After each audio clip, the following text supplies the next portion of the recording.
नमस्कार दोस्तों, स्वागत है आपका हिंदी नॉलेज शो में।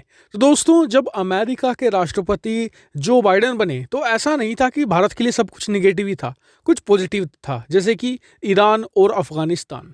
भारत को उम्मीद ये थी कि ईरान के साथ न्यूक्लियर डील अमेरिका फिर से ज्वाइन कर लेगा और भारत फिर से ईरान से तेल खरीद सकेगा, चाबहार पोर्ट का एक्सेस ले सकेगा। वहीं हम बात करें अफगानिस्तान के मसले की, तो वहां पर भी भारत के लिए एक बड़ा पॉजिटिव ये था कि जैसे डोनाल्ड ट्रंप अमेरिकी सैनिकों की तेजी से वापसी कर रहे थे, तो उससे लग रहा था कि आने वाले समय में जो तालिबान है वो अफगानिस्तान में बहुत ज़्यादा होल्ड में आ जाएगा, पावर में आ जाएगा और फिर वो भारत को निशाना बना सकता है। भारत की सिक्योरिटी के लिए एक बड़ा खतरा हो सकता था, जो पॉसिबिलिटी भी लग रही थी। तो भारत को लगा कि अब बाइडेन आ गए हैं तो जो अमेरिकी सैनिक हैं वो बने रहेंगे, लेकिन बाइडेन ने सब कुछ उलट पलट कर दिया। बाइडेन ने अफगानिस्तान में अब एक टीम भेजने का फैसला किया है, जो पीस डील हुई थी तालिबान और अमेरिकी सरकार के बीच, उसे रिव्यू करने का। और मोस्ट प्रोबेबली बताया जा रहा है कि इस पीस डील को आगे ही बढ़ाएगी बाइडेन सरकार, जिसके तहत अमेरिका अपने सैनिकों को तेजी से अफगानिस्तान से वापस बुलाएगा। वहीं भारत के लिए एक बड़ी चिंता और भी है। ये चिंता है पाकिस्तान के मोर्चे से, क्योंकि जो तालिबान को माना जाता है वो प्रो पाकिस्तान है।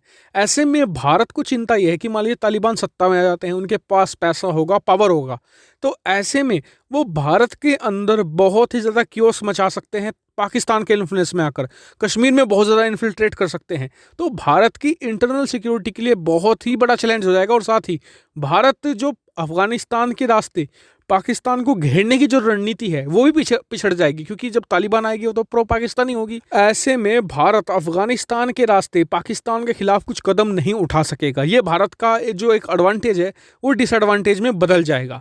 ये भारत के लिए बड़ा चैलेंज था। इसी को देखते हुए जो अफगानिस्तान के राष्ट्रपति हैं अशरफ गनी, पिछले 3 से लेकर 4 महीनों में भारत को बड़ी मदद का प्रस्ताव दे चुके हैं। वो कह चुके हैं कि भारतीय सेना डिप्लॉयमेंट करे अपनी सेना की, यहाँ पर अफगानिस्तान में अपना बेस बनाए।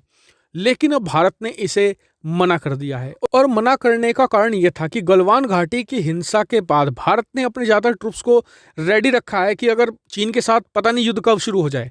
ऐसे में न सिर्फ चीन की लड़ाई लड़नी पड़ेगी, बल्कि पाकिस्तान भी हमसे भिड़ने की कोशिश करेगा। तो 2 मोर्चों की लड़ाई हमें लड़नी पड़ेगी। हमारे पास हर पॉसिबल रिसोर्स हमारे पास ही होना चाहिए, ऐसा नहीं कि हमारे सैनिक किसी दूसरी जगह तैनात हो। तो ऐसे में भारत के पास ऑप्शन क्या है? तो यहाँ पर जो विशेषज्ञों ने राय ये दी है कि भारत अपने सैनिक भले ना भेज सके, लेकिन हथियारों से अफगानिस्तान की मदद कर सकता है। अफगानिस्तान की जो नेशनल गार्ड्स है, जिन्हें अफगानिस्तान की नेशनल आर्मी भी कहा जाता है, उन्हें भारी मात्रा में हथियार प्रोवाइड कर सकता है। जैसे कि भारत अब खुद ही राइफल्स बनाने लगा है, उन्हें राइफल्स प्रोवाइड किया जा सकती है। इसके अलावा उन्हें तोपें प्रोवाइड किया जा सकती हैं ताकि वो स्ट्रॉन्ग बने। उन्हें मिलिट्री असिस्टेंट दी जा सके ताकि वो तालिबान को क्रश कर सके अफगानिस्तान में। इसके अलावा जो भारत अपना सबसे पावरफुल हथियार यूज कर सकता है, अपनी डिप्लोमेसी। भारत की डिप्लोमेसी बहुत शक्तिशाली है।